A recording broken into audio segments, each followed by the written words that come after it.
Olá, o programa Gente que Fala está começando a partir de agora pela 365, sua rádio de todos os dias, pela UTV, a TV da internet, as nossas redes sociais também ligadinhas para você acompanhar a nossa jornada de hoje. Tem o Instagram, tem o Facebook, se você preferir ainda o nosso canal no YouTube. E para falar, gente, também das retransmissões, 5 da tarde, hein? TV Aberta São Paulo, canal por assinatura na sua operadora de TV preferida. E mais tarde, às 10 da noite, pela Rádio Cultura AM 990, de Dois Córregos, no Centro-Oeste Paulista, e também para outras 20 cidades lá da região. Fica aqui já o nosso convite, a partir de agora, pela próxima hora, fica com a gente, você pode compartilhar, curtir a nossa transmissão, participar também pelo WhatsApp, fazendo perguntas aos nossos entrevistados de hoje, os nossos convidados que já estão a postos. O número é o de sempre, é o 973350038, 973350038. Eu sou Mauro Frisman e a sexta-feira chegou. Você conhece aqui o nosso dia sempre reservado para a gente falar de arte, cultura e das coisas bacanas que acontecem no final de semana aqui na cidade de São Paulo. Então vamos colocar aqui em campo os nossos convidados de hoje. A gente traz o Yuri Weitzberg, ele é tatuador, artista plástico. Tudo bem, Yuri? Bem-vindo aqui com a gente no Gente que Fala. Como é que você está? Tudo bem? Boa tarde, um prazer estar aqui, certo? Também na bancada do Gente que Fala de sexta-feira, hoje aqui, o Ayrton Gontoff, jornalista, cronista, idealizador e diretor do site Coroa Metade e também do portal Mundo Coroa. Ayrton Gontoff, como estão as coisas? Bem-vindo, obrigado por colaborar sempre com a gente. Bem, obrigado pelo convite. É um prazer estar novamente aqui no programa. Na bancada também com a gente o José Carlos Freitas, ele é sócio fundador do Bar e Restaurante Mortadela Brasil e também do MB Itália, o Mortadela Brasil Itália. Tudo bem, Zé Carlos? Bem-vindo mais uma vez com a gente. Vamos ao nosso primeiro assunto aqui da nossa sexta-feira. Yuri e Gontoff e toda a audiência. Domingo agora vai ser o aniversário da Avenida Paulista, hein? O maior cartão postal de São Paulo vai celebrar 133 anos de sua inauguração. E vejam só, ao longo de sua história, a mais paulista das avenidas, como é carinhosamente chamada aqui por todos nós paulistanos, se transformou no maior corredor cultural da capital. E uma programação com diversas atividades gratuitas foi preparada para acontecer nesse dia, ou seja, no domingo, em 7 instituições de diferentes vocações espalhadas lá pela Paulista. São elas a Casa das Rosas, o Centro Cultural Fiesp, Instituto Moreira Salles, Itaú Cultural, Japan House, MASP e Sesc Avenida Paulista. Gontoff, eu começo com você a respeito deste tema. O que representa a Avenida Paulista para você? Qual que é a sua relação? Qual é a relação de um gaúcho, né? Que tu és, vou até usar a pessoa correta aqui para falar. Qual é a relação entre você, gaúcho, e a Avenida Paulista? Eu conheci a Paulista primeiro como turista. Qualquer pessoa que venha de fora de São Paulo quer conhecer a Paulista. Depois, morando em São Paulo já aos 14 anos, eu trabalhei como office boy na Avenida Paulista. Então, eu todo dia tinha que ir até lá, passear, trabalhar. Sempre depois eu voltava caminhando uma boa parte, porque eu já gostava de curtir a Avenida Paulista, mesmo muito jovem. E também a Paulista, hoje, para nós, representa um marco da diversidade que São Paulo tem. Você, quando passeia na Paulista, especialmente aos domingos, você vê todos os tipos de pessoas, o respeito pela diversidade, e, infelizmente, também se vê outra coisa que começa com P e com D, que é a desigualdade, onde você tem tantos bancos, tantos prédios, tantas empresas, você vê hoje também muitos moradores de rua. Mas a Paulista segue sendo apaixonante e é a cara de São Paulo. O que é que te chamava a atenção na época em que você era contínuo, era office boy, e que te eh, enchia os olhos na Avenida Paulista, e que você falasse, esse lugar aqui é muito legal, é o máximo, eu curto, eu gosto. Embora eu sempre tenha gostado de casas, de Uhum. residências, de grandes mansões, como tinham algumas na Paulista, a quantidade de prédios, aquela coisa enorme que assim era uma Nova York brasileira, aquilo era o que mais impressionava, aqueles prédios muito modernos e altos. É. E a grande presença sempre, né, das emissoras por lá, né? Você como jornalista também deve ter circulado bastante por elas, né? E isso é muito interessante, né, do ponto de vista de que a Avenida Paulista é o ponto mais alto da cidade de São Paulo, e daí a razão de tantas torres de emissoras de rádio e televisão por lá também, né? Fui muito na Jovem Pan, na Gazeta, em várias emissoras de rádio na Paulista, e sempre gostava de passar pelo ponto onde eu fui office boy, porque sempre dá aquela relação. Nossa, eu há 40 anos estava aqui trabalhando neste prédio e hoje eu estou aqui como jornalista, seja falando de algo meu ou sobre os meus clientes. Fui com o Jamelão na Paulista, fui com o Calbi na Paulista, fui com muitos atores, com o Cobra na Paulista. Então, sempre foi um ponto também profissionalmente muito relevante.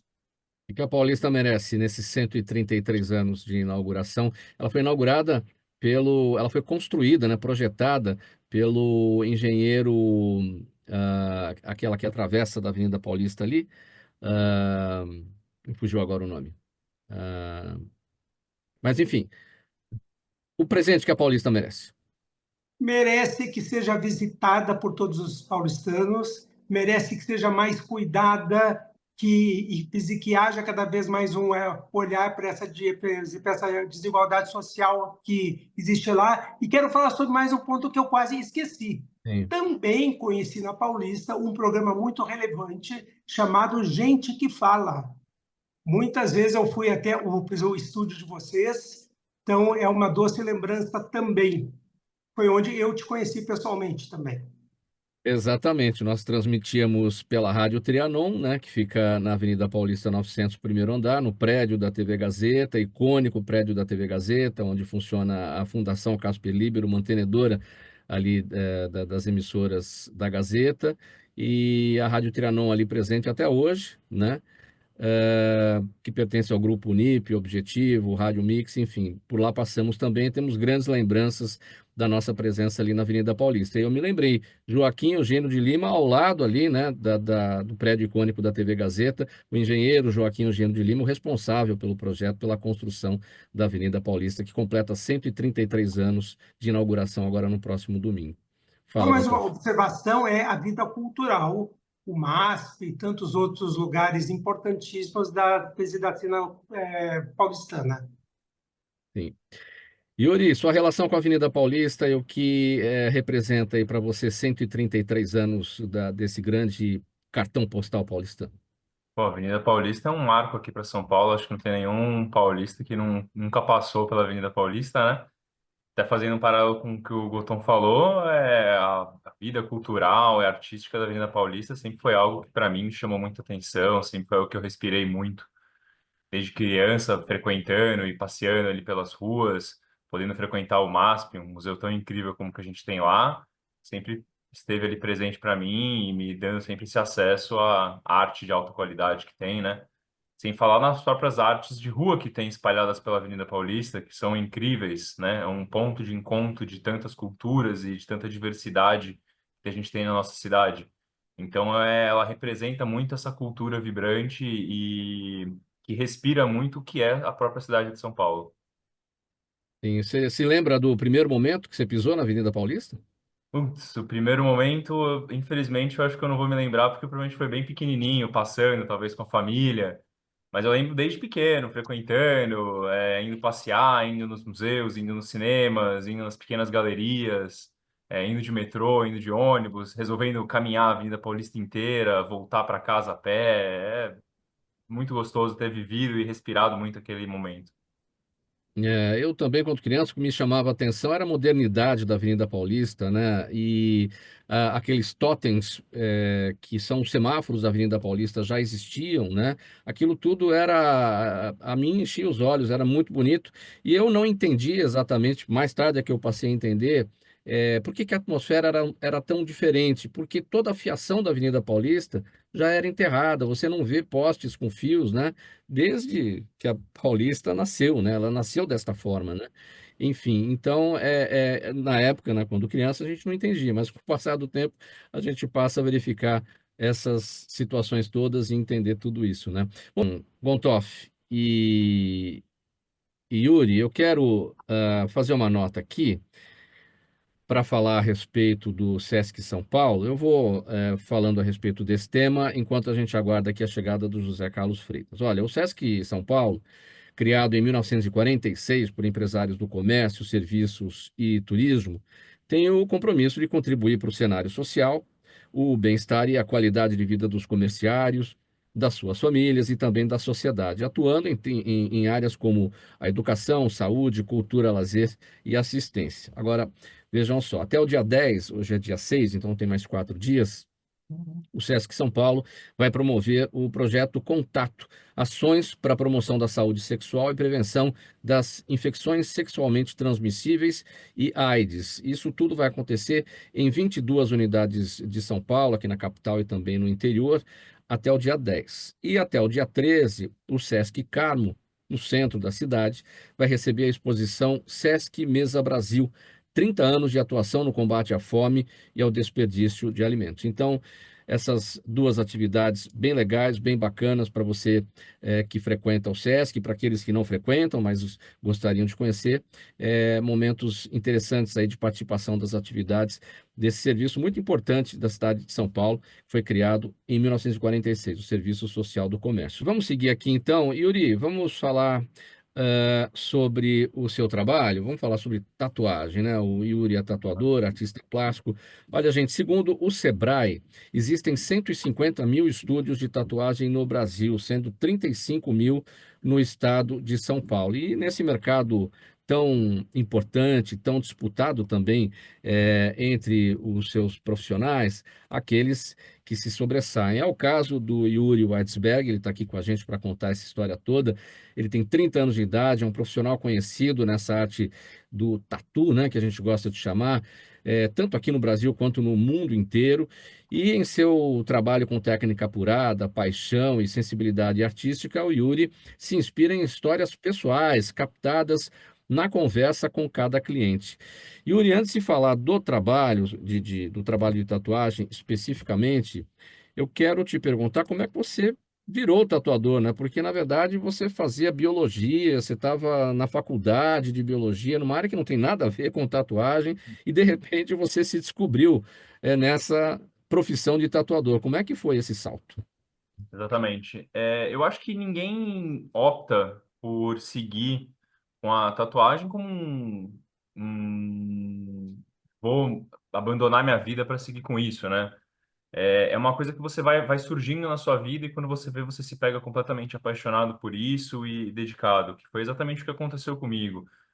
Depois de eu fazer a minha primeira tatuagem no meu corpo, eu comecei a desenvolver esse interesse, comecei a olhar para essa forma de arte cada vez com um olhar mais apaixonado e mais interesse. E quando eu vi, eu estava completamente fisgado por esse bichinho, não conseguia pensar em outra coisa, apaixonado por isso e seguindo, né, com essa forma de arte, focado. Até tomar a decisão, então, de abandonar a minha antiga vida, na minha antiga profissão e seguir com essa. Há 8, 9 anos atrás, melhor decisão que eu tomei. Você largou a faculdade no último ano para se tornar tatuador. Você já desenhava? Você tinha alguma atividade, alguma relação com o desenho? Sim, claro. Como eu disse, desde sempre eu sempre tive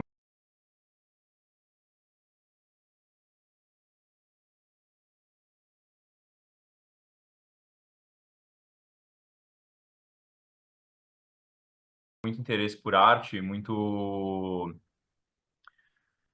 gosto por arte, por tudo aquilo que que a gente vê, pelo que eu gosto de chamar pelo belo. Até acredito que o que me chamou muita atenção na própria biologia era a questão da natureza, do belo, daquilo que a gente está vendo do cercado, que a gente é cercado pela vida e está sempre podendo observar. E na tatuagem não foi diferente, né? Poder me aproximar disso, sempre desenhei, sempre mexi com artes, mas olhar para a tatuagem foi uma nova forma de fazer arte, uma nova forma de olhar para o que a gente chama de belo, né? Então foi um processo aí. Eu destaquei aqui que você se inspira em histórias pessoais que são captadas na conversa com cada cliente, porque é Como é que assim que você deve nascer uma afina tatuagem. O cliente essa conversa chega para com o o tatuador, ele cliente para apresenta você a sua vontade, o seu chegar desejo, aquilo que ele quer, mas nem naquele sempre isso está objetivo que o muito cliente claro, não é? trouxe? Então, não necessariamente ele conseguiu te passar, mas você foi lá e captou na conversa. Eu acho que o trabalho, conforme ele vai se desenvolvendo, você vai aprendendo a ter essa perspicácia de conversar com o cliente e entender aquilo que ele está buscando, e entender quais que são os objetivos que ele quer representar com aquela tatuagem, com aquela arte. A tatuagem, a gente faz ela, ela vai durar para sempre com você, na sua pele, então ela tem que sempre marcar um momento muito importante na sua vida. Mas, infelizmente, muitas vezes a gente está um pouco confuso. Então, faz parte do meu trabalho ter essa sensibilidade de conseguir entender. Então, através de uma conversa longa, de pegando pontos específicos que o cliente pode trazer para mim, a gente vai mergulhando dentro dessa história que ele está trazendo, dentro desse simbolismo, dessa representação que ele quer trazer, e aí a partir disso, e baseado nas minhas próprias experiências pessoais e de sensibilidade como artista, a gente cria e a gente desenvolve uma representação visual para a ideia e para o símbolo que ele está trazendo. Claro que isso sempre vai ser aprovado pelo cliente, né? Não é algo que eu vou criar do nada e falar é isso e ponto final. Tem que passar pela aprovação do meu cliente. E se ele não aprovar, a gente continua buscando novas formas. Mas, no geral, sempre é aprovado, nunca tem problema. Os clientes gostam bastante. Meu trabalho, a minha sensibilidade é bem apurada com relação a isso. E a gente sempre chega em resultados muito bacanas. Yuri, a gente viu já algumas imagens de alguns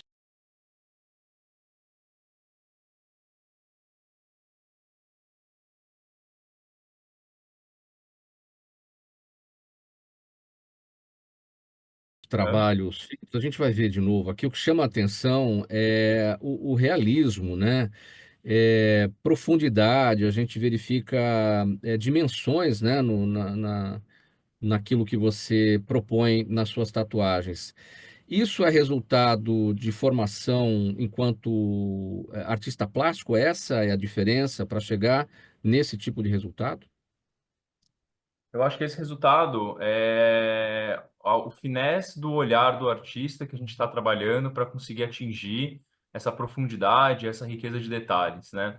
A gente está vendo aqui algumas dessas imagens, alguns desses trabalhos, e principalmente o puxado para o realismo vem muito do meu estudo da arte clássica, do meu estudo do trabalho mais do classicismo, das técnicas realistas de pintura e desenho do artista plástico, e aí a gente puxa isso para a tatuagem para poder auxiliar dentro de várias técnicas a representar os símbolos, né, dos sentimentos dos clientes, daquilo que eles querem representar.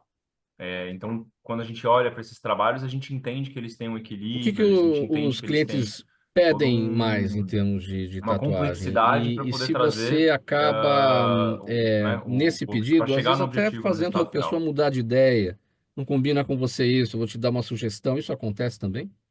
Sim. É muito difícil eu falar, as pessoas buscam mais este tema ou aquele tema. Eu acho que é muito pessoal. Então, não existe um específico que é o que mais sai.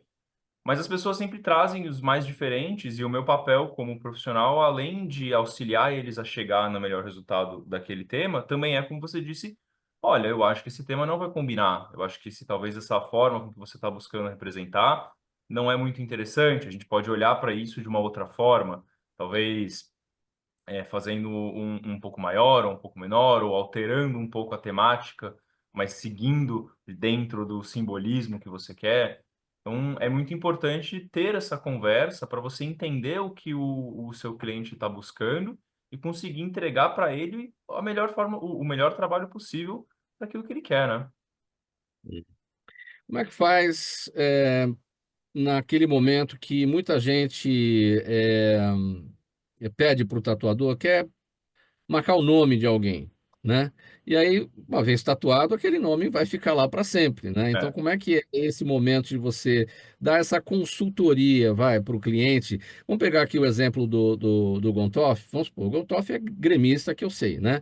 Aí ele pôs lá a tatuagem, né, com o escudo do Grêmio, que ele gosta muito, mas de repente ele vira colorado, e aí ele não quer mais aquele escudo do Grêmio, não tem mais o que fazer. O que que acontece? Bom, a partir do momento que você já tem algo que você não gosta mais, ou que você se arrepende, existem sempre as opções de cobertura, que seria fazer algo por cima. Mas tem que deixar isso bem claro que não são todas as coberturas ou todas as tatuagens que podem serem resolvidas. Então, em muitos Uhum. casos, a gente tem um estudo e outros a gente indica, talvez para um estilo diferente ou até fazer a remoção, né? Ou parcial, uma remoção parcial para facilitar. Agora, o que Uhum. eu sempre digo, ou o que eu sempre faço quando me procuram para poder, como você disse, fazer um nome ou um símbolo de time, é ter a certeza daquilo que o cliente quer.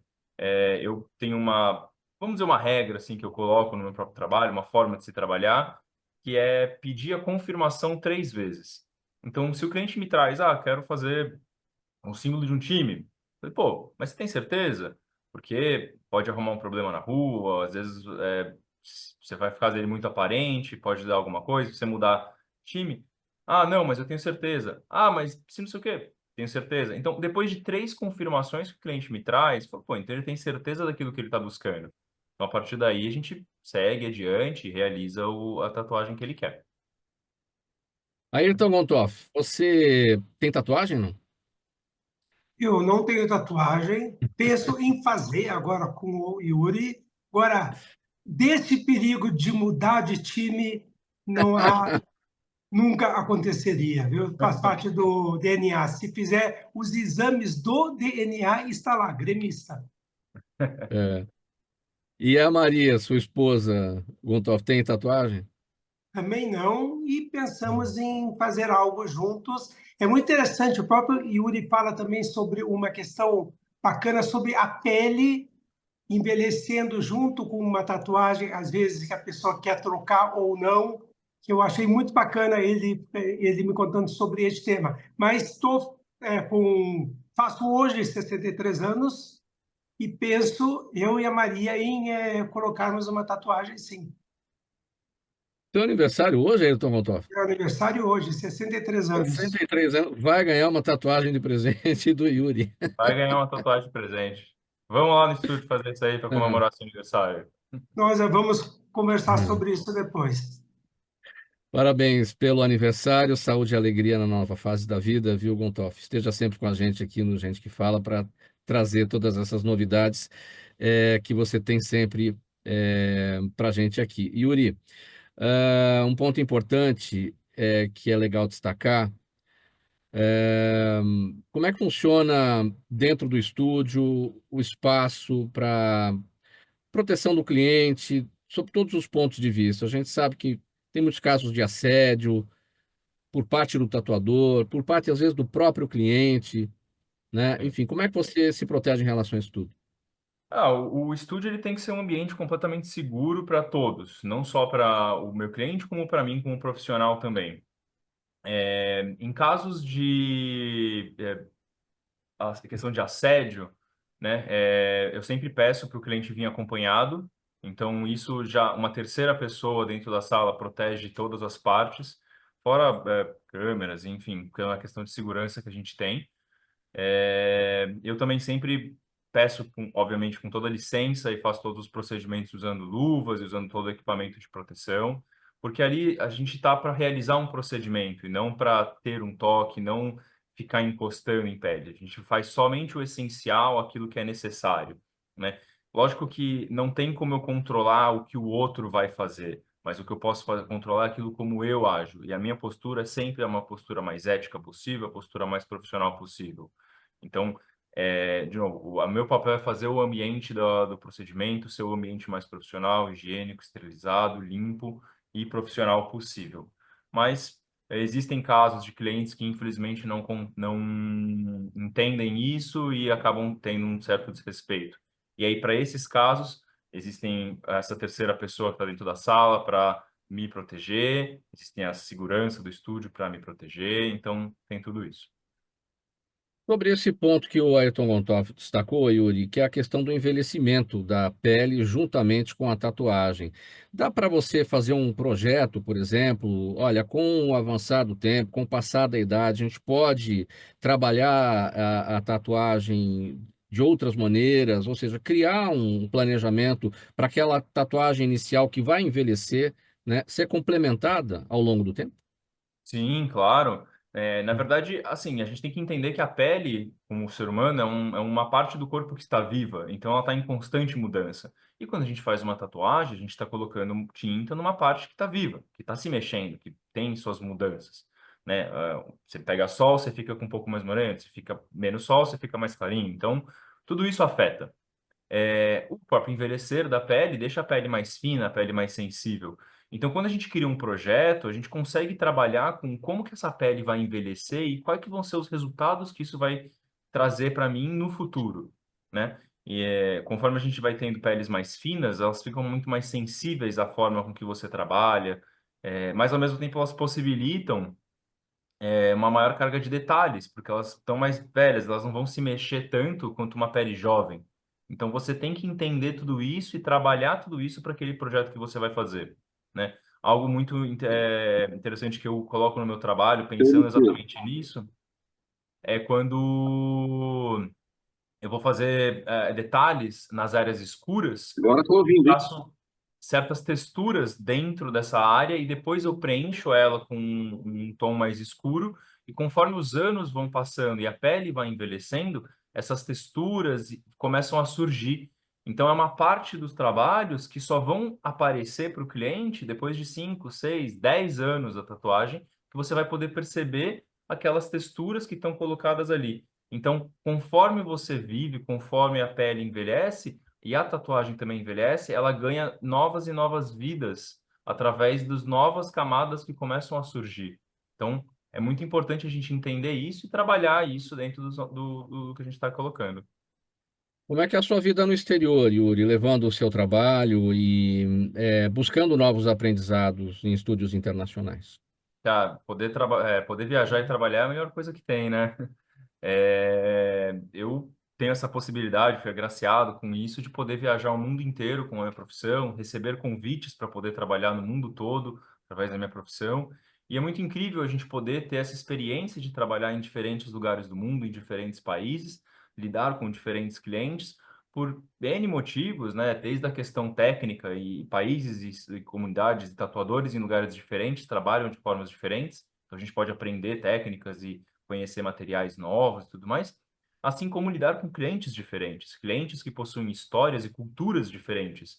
E isso só enriquece o trabalho, porque aqui eu estou acostumado com um tipo de cliente, com uma cultura, que é a cultura brasileira. Quando eu vou, por exemplo, para uma Alemanha, eu tenho que lidar com um cliente alemão, com uma cultura alemã.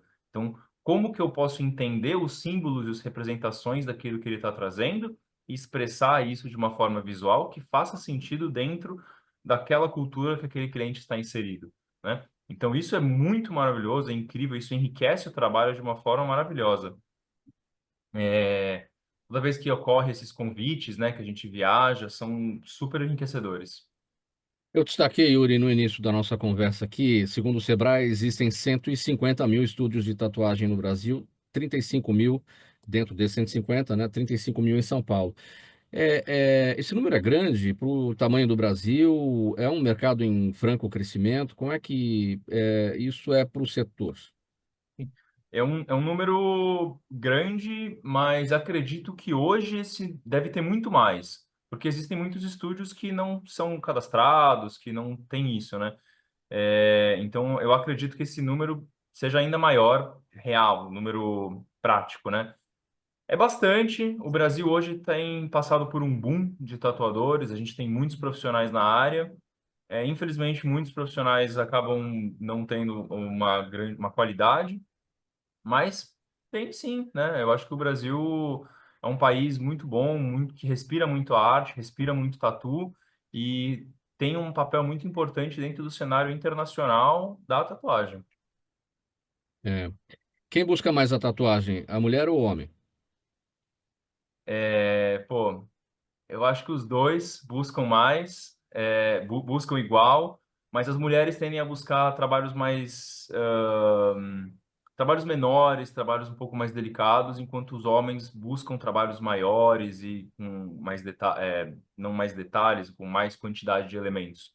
Então você tende a ver uma mulher retornando mais vezes ao estúdio do que um homem.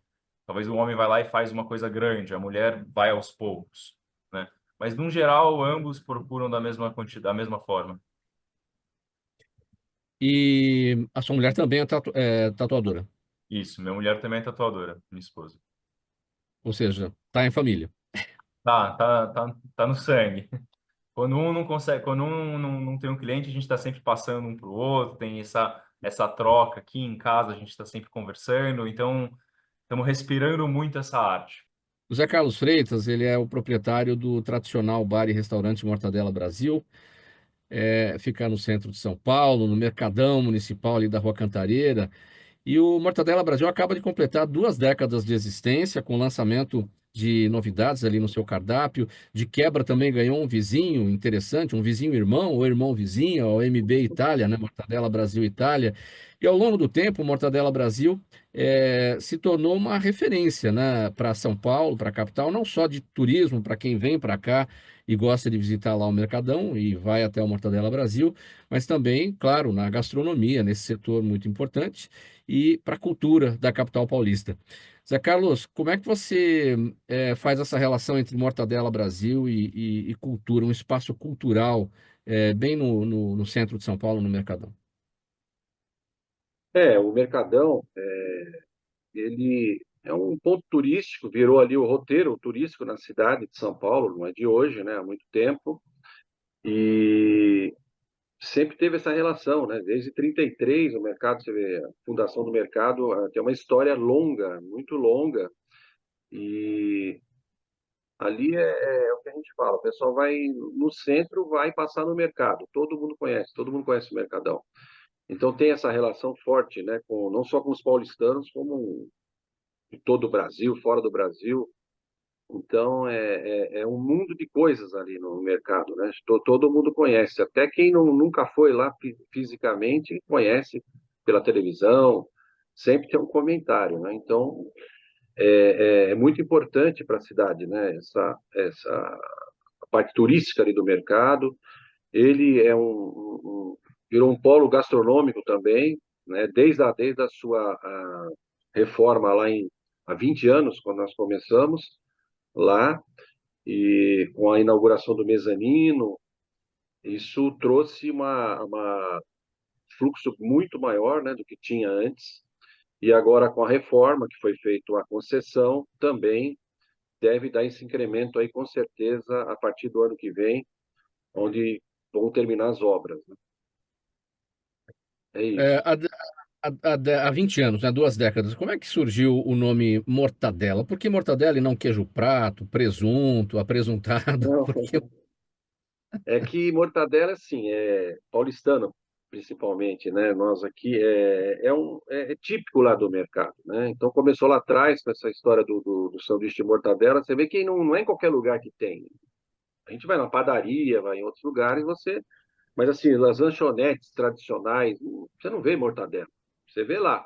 E lá tem a mortadela e tem o pastel também, que é muito típico lá do Mercadão. Mas se saiu do Mercadão, já não tem. Até outras pessoas já tentaram fora dali, mas é uma coisa que, sabe aquilo que é ali? É ali, né? Então, a gente quis colocar esse nome Mortadela Brasil para dar esse apelo logo, lógico, né? De já para quem frequenta lá, para quem conhece. Então ficou e Brasil porque para fechar, né? Para pegar os turistas, tudo. E então surgiu disso, Mortadela Brasil. E pegou, graças a Deus pegou. Como todos nós sabemos, né, as empresas aí duram pouco, né, pelas pesquisas da Brasel, de outros setores. Não dura muito, né? Um restaurante é 1 ano, 2, então, para a gente já há 20 anos, não é fácil, é uma caminhada longa, né? Mas, assim, ótimo. E agora a gente com essa nova, novo projeto, vamos dizer assim, lá com o MB Itália, que é o lado, na logística para a gente ficou muito bom. Então agora você vai lá no Mortadela Brasil, você vai comer tudo. Até brinco com o meu pessoal, falou, só não tem boi no rolete lá agora, o resto tem tudo. Boi no rolete não agora, tem, Zé mas o Carlos, resto tem. como é que se serve bem uma mortadela, né? É conforme o gosto do cliente, ou ela tem que ser grossa, ela tem que ser fina, qual que é o jeito? O pão tem que estar, o pão francês, né? Sim, Pão de eu Sim. chamo, que O pão é a embalagem, vamos dizer. A embalagem já tem que ser uma embalagem bonita, uma embalagem boa. O pão francês, né? A gente trabalha com o francês e uma baguete também com parmesão, que a gente já tem incrementou lá no nosso cardápio. E a mortadela é aquilo lá, é fina, tem que ser fina, fresca, né? Fatiada na hora. É isso que, que é o segredo, vamos dizer assim, se é que é um segredo, né? Mas tem que ser frios, todos frios. Você pega um presunto, pega outro tipo de frios também fininho, um salame. A gente tem mantém essa qualidade lá para você poder pegar um pão fresquinho, tal, aquela mortadela fresca também. Então isso ajudou muito. E nós lá, não é só o pão com mortadela, né? Todo mundo acha que o pão só pão com mortadela. Tem muito mais coisas, né, do que no ah, pão, além da mortadela, que a combinação muito bem fica. O pessoal gosta muito, que é o nosso brazuca, que a gente está lá já bom desde 2006, já com esse brazuca, e é um pão lá com mortadela, bacon, cheddar, tem uma alface americana também para dar uma quebradinha. Esse é o nosso sucesso carro-chefe lá. quem é que E elabora as combinações com a mortadela para saber, olha, esse aqui ficou legal, vamos lançar, vai virar sim, uma opção no cardápio. nós fazemos testes, né? Em todos esses sanduíches nós fizemos testes lá com nós, o nosso pessoal, até alguns clientes, antes de lançar, antes de colocar no cardápio, procurando ter essa combinação, essa harmonia, vamos dizer, dos ingredientes, tá? Mesmo por ser um sanduíche grande, que ele tem 300 gramas de mortadela, ele é porcionado, todos os sanduíches de mortadela são com 300 gramas de mortadela. É uma coisa assim que você vai na padaria, você compra 300 gramas de mortadela, você deixa em casa, parece que não acaba nunca. Mas lá, um sanduíche são 300 gramas. Tem um menor, mas todos os outros são com 300 gramas de mortadela. Só de mortadela, fora os outros ingredientes. Então, o sanduíche hoje, você pega esse brazuca, quando ele sai da chapa, você pesa ele, são 550 gramas. São dois sanduíches, na verdade, né? Então, E mas para assim, é, a mortadela nossa, ela é muito suave, muito boa, sabe, não é. O pessoal trabalhou bem para diminuir o sal, essas coisas. Então, mesmo com essa quantidade, você pode comer tranquilo, tranquilo que você não vai ter, sabe? Dá para comer tranquilo. Ou se preferir, falar você pega um sanduíche, você e sua esposa pega um sanduíche, já vem cortado ao meio, divide, come metade de um pastel, metade de um lanche e fica satisfeito.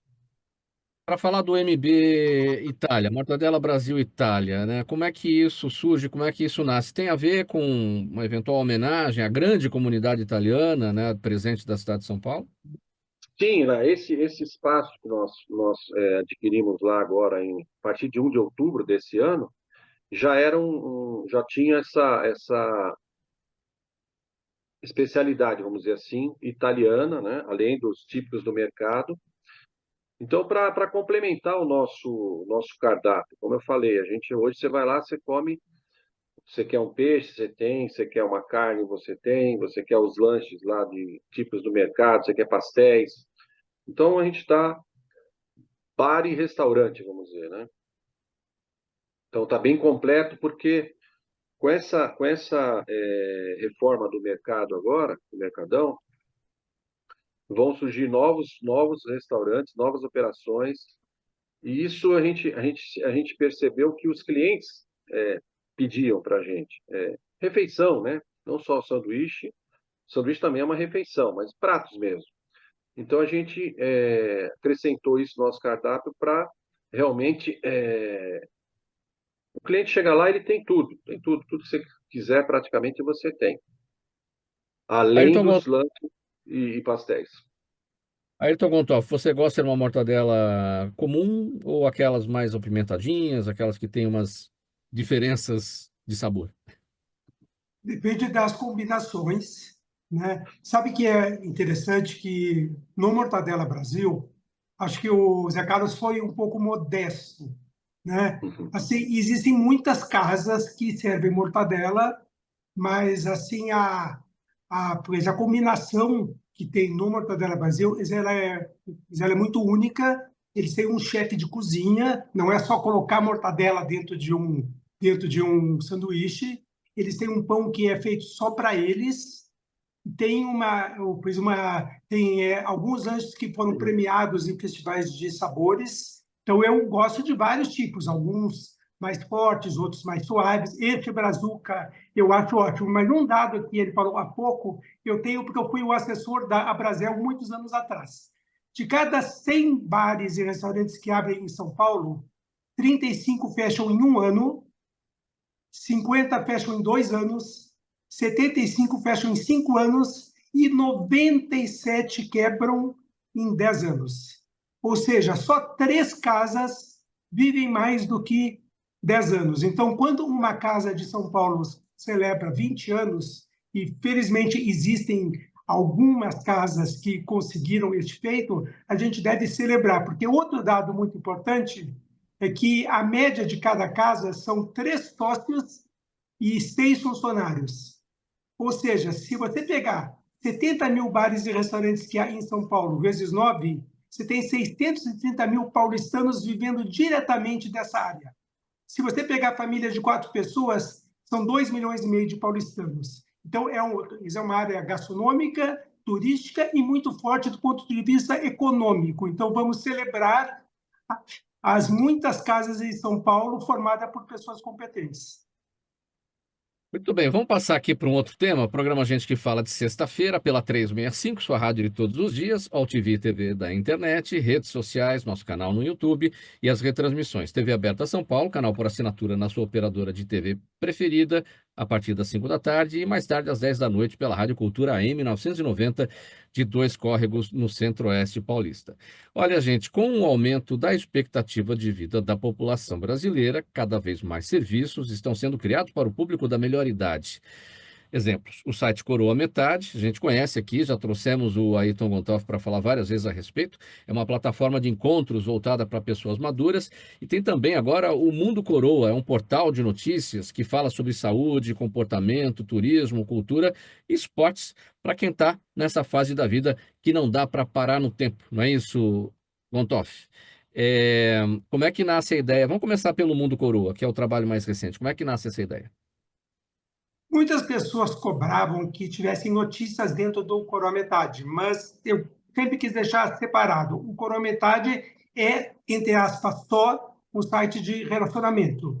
Então, decidimos lançar um portal voltado para o público maduro e, por enquanto, ele tem muito poucos leitores. Ainda estamos apanhando um pouco na parte da formatação.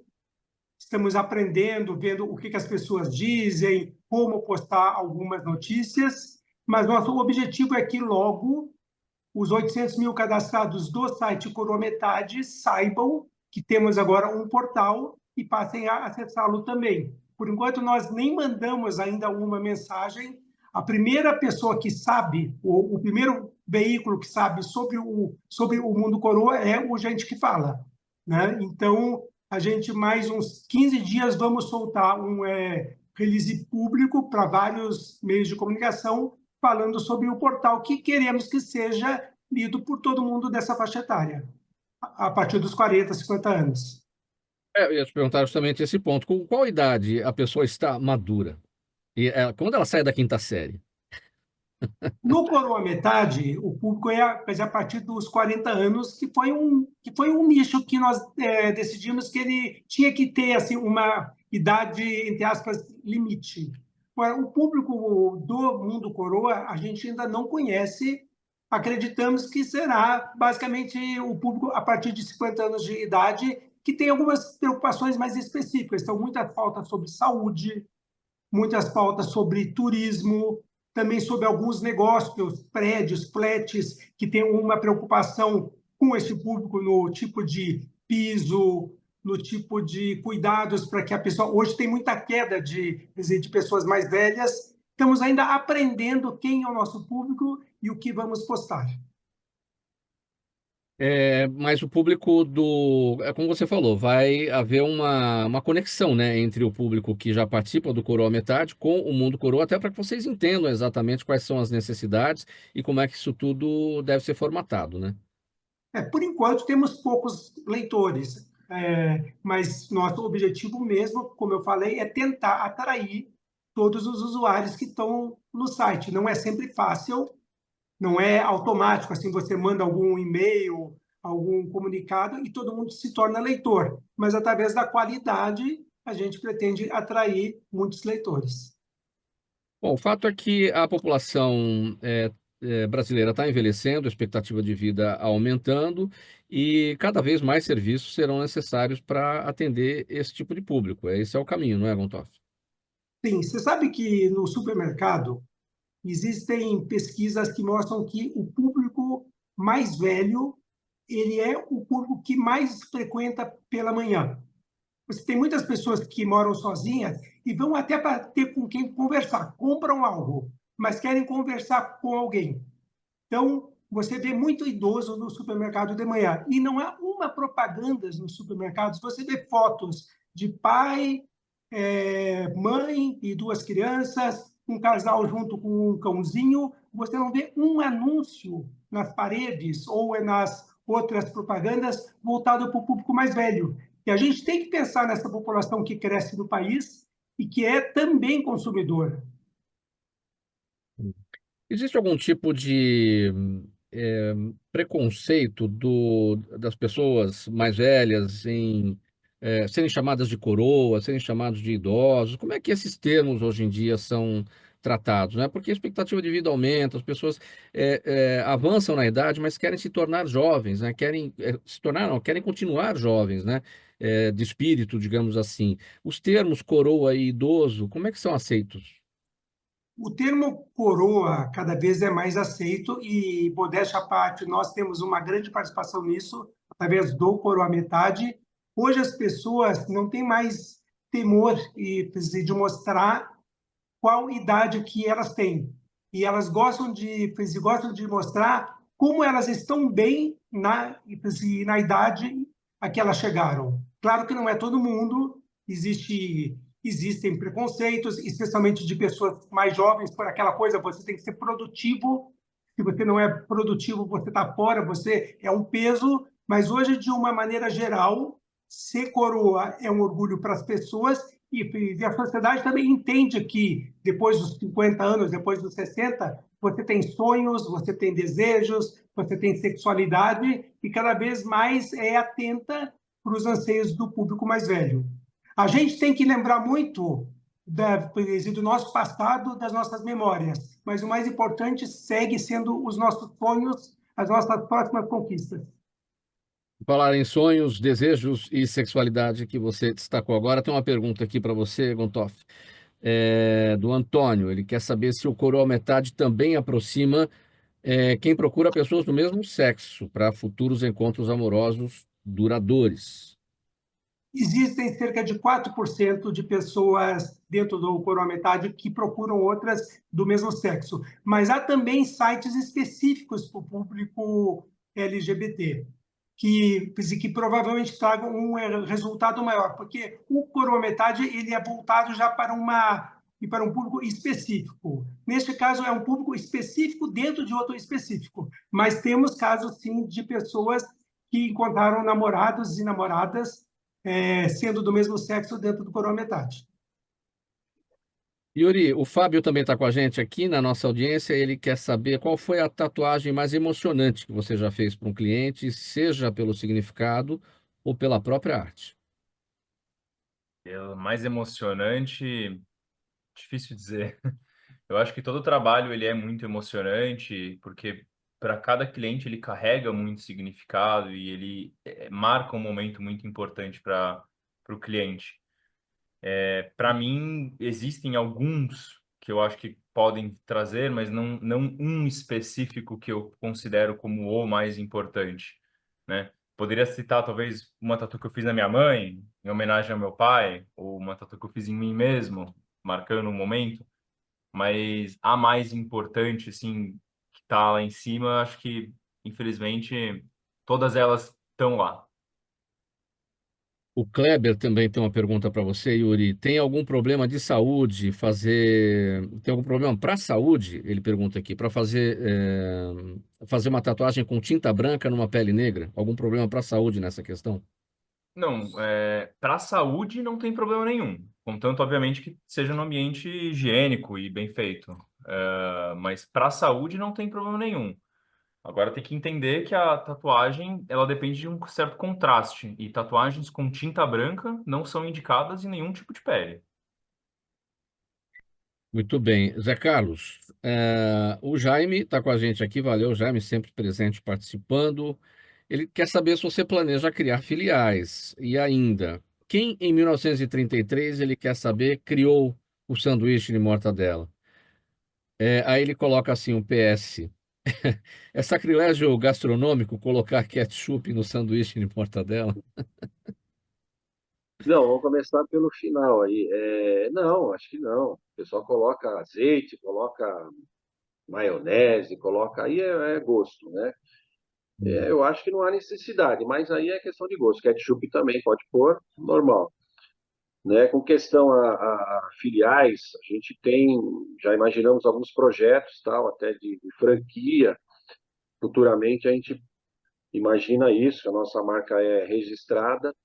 Então a gente tem, não no momento, mas temos ideias para poder futuramente abrir franquias, né? No Brasil, em São Paulo, né? E que mais que ele perguntou? Sobre em 1933, quem foi o criador, quem criou o sanduíche de Então, mortadela? lá no Mercadão tem o Bar do Mané, que começou no Bar do Mané, que ele está desde o início, né? Desde da abertura do mercado. E, e de lá para cá, outras casas, né? Também, né? Pelo fluxo de pessoas, acabaram também fazendo sanduíche de mortadela. No nosso caso, que a gente começou lá em 2004, além do simples sanduíche de mortadela, só mortadela, a gente criou, como eu falei, várias outras opções, né? De pães, de combinações de recheios. Então é isso. Mas começou com o Bar do Mané. Muito bom. Yuri, mais uma pergunta para você que vem do Gustavo. Ele quer saber como é que um tatuador lida quando um cliente chega com uma tatuagem do Pinterest para fazer. Ah, isso é bem comum, na verdade, acontece bastante. Eu acho que, dependendo do trabalho, não tem por que a gente não seguir adiante, mas é sempre interessante conversar com o cliente, entender, como eu disse sempre, por que que ele quer fazer aquela tatuagem e se tem como a gente desenvolver o desenho, aprimorar e adaptar ele para poder criar algo exclusivo para aquele cliente, é sempre a melhor opção, né? Trabalhar com uma imagem que ele traz muito mais como uma referência do que necessariamente como o desenho final. Muito bom, gente. Olha, vamos caminhar aqui para os nossos minutos finais. Eu vou pedir as despedidas de cada um e os canais de cada um também. Yuri, você está com a palavra, vai lá. A despedida dos seus canais em 10 segundos. Bom, Mauro, muito obrigado pelo convite, por estar aqui. Foi um prazer participar aqui do programa Gente que Fala. Quem quiser me procurar, pode entrar no meu Instagram em yuri.ink, iuri.ink, ou no meu site, que também é yuri.ink, é www.yuri.ink. Só me mandar uma mensagem, estou disponível lá para quem quiser. Aí, Togontoff, sua despedida dos seus canais.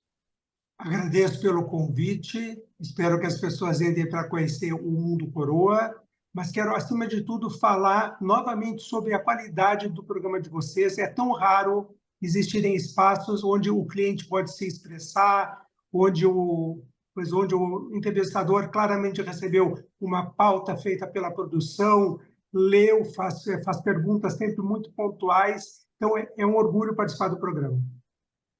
Muito obrigado pela sua presença sempre, Gontoff. Obrigado pelas palavras, pelo carinho sempre com a gente. E a despedida aqui do Zé Carlos Freitas, com os seus canais também. Ô, Mauro, obrigado também pelo convite.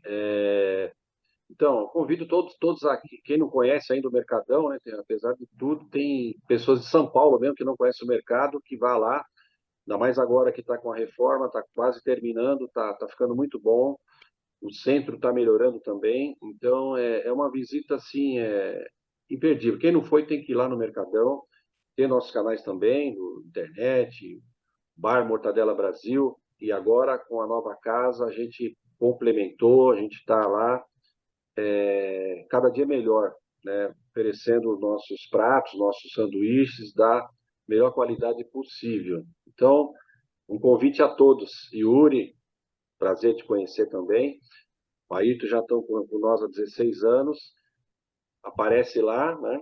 E eu queria até, se tem tempo, Mauro, até para o Yuri, eu sei que hoje em dia aumentou muito, né? O pessoal tem, você vê mais pessoas com tatuagens, né?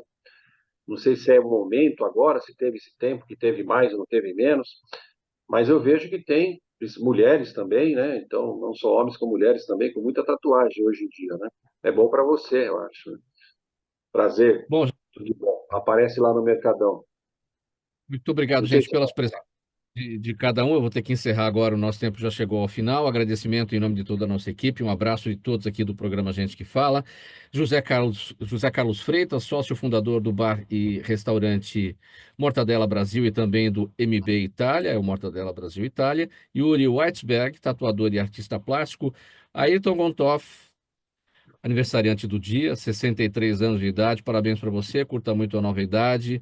Ayrton Gontoff, sempre simpático, generoso e um grande colega da gente do programa Gente que Fala, jornalista, cronista, idealizador e diretor do site Coroa Metade e do portal Mundo Coroa. Programa Gente que Fala, 23 anos no ar, sempre realização da ABCom, apresentação minha, Mauro Friesman, a Zenilda Salvato, nossa diretora de produção, e o jornalista Fausto Camunho, nosso diretor-geral. Você, ouvinte, espectador, internauta, a razão da nossa presença sempre por aqui. A gente volta na segunda-feira, pela 365, pelos demais canais de transmissão. E para desejar um bom fim de semana para todos, curtam bastante a cidade de São Paulo ou as localidades aí onde vocês estiverem. A gente volta a se falar na segunda-feira com muita coisa bacana aqui no programa Gente que Fala. Tchau, até lá.